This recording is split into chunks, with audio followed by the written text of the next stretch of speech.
கடைசி வரை பட்டிமன்றத்தில் இருந்து எழுந்து போகாமல் கேட்க போகிறீர்களே, நீங்கள் தான் ஊரடங்கை உலகம் போற்றுகிற அழகு.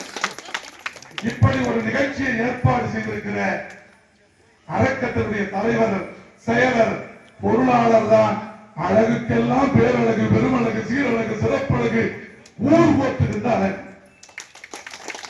உண்மைதான?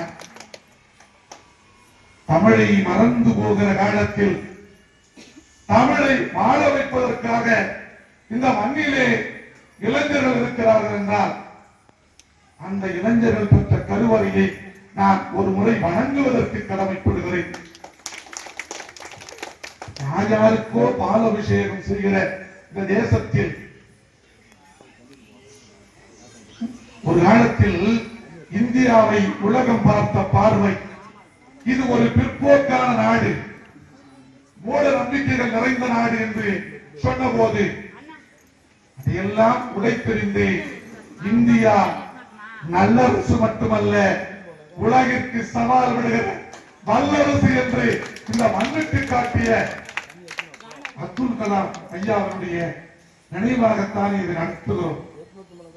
ஏன் சொல்லுகிறோம் என்றால், இந்த மண்ணுக்கான பெருமையை கொண்டு வந்து சேர்ப்பதற்கு இந்த மண்ணில் இளைஞர்கள் இருக்கிறார்கள். விவேகானந்தன் கேட்டார், எனக்கு 100 இளைஞர்களை கொடுங்க, இந்த மண்ணை மாற்றி காட்டுகிறேன் என்று சொன்னார் என்றால் இந்த மண்ணுக்குரிய